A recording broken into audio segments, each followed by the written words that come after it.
So yeah, your grandfather's store. Tell me about the store. It's the folk music center in Claremont, California. And Chris, you got to get out there. You got to get there and just spend half a day. And there's a lot of great places to eat and other shops to go to.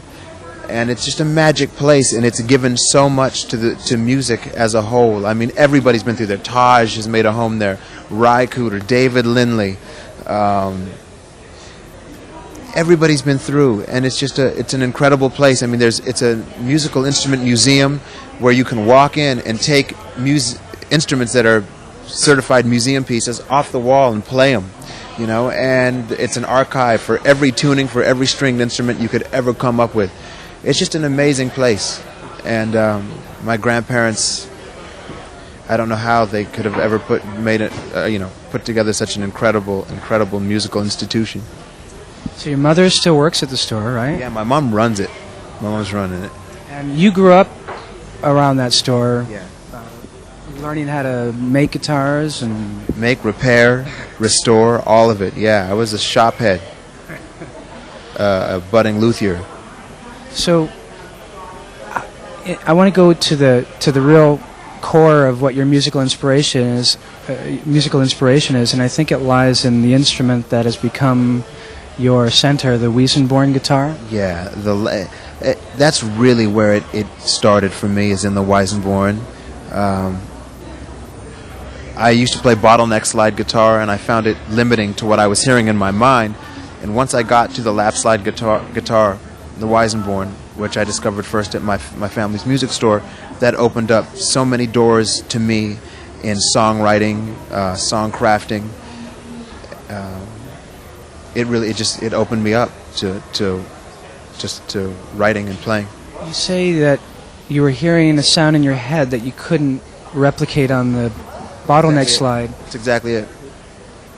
It was just running in my head. I heard the sound and a way of playing that I just couldn't get to. And a guy, Mike McClellan, who actually influenced David Lindley. He was the first multi-instrumentalist that David saw and said, I got to do that. His name's Mike McClellan. And he heard what I was doing, and he said, hey, Ben, I think what you're doing would be better suited for a lap slide guitar. And, being 20 years old at the time, or, 19, I said, no, you don't know what you're talking about. But, as all young people do, hopefully you'll even if the advice doesn't, hit you immediately, it resonates. And I said, all right, I'm going to try a lap slide guitar. And I was like, oh, my God. And then it was just no turning back from there. Wow. And how old were you at that point? 19 or 20. Wow. So then making that leap, I think it's quite remarkable that you would take an instrument like that and couch it in a setting that nobody's ever done before with that instrument.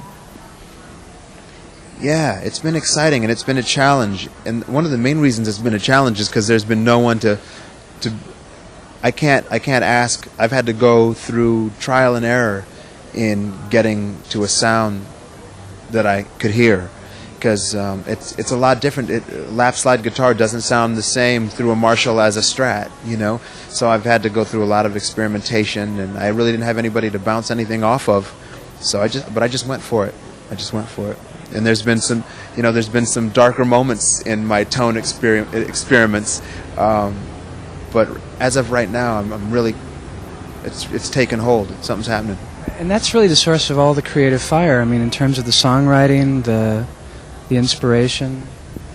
Yeah, a lot revolves around the lap slide itself. I like to write on round neck as well, and I love to play round neck, but lap slide is my main instrument. There's a lot said about, your coming up on the guitar and the style of playing that you're engaged in.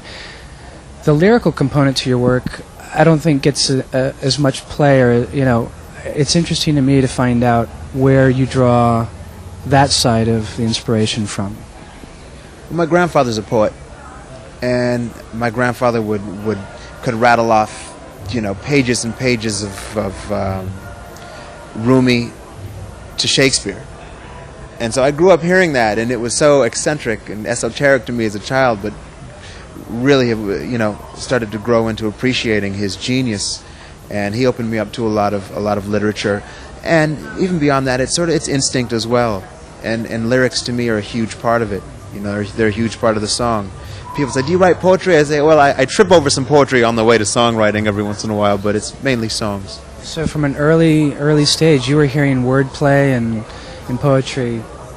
I was, and sometimes I think, well, even if I didn't hear that, because you never know, Chris. Some people come from no music in the home, no music, and they're super musical and lyrical, and some people, are surrounded by music, and they don't, and they become, doctors or something.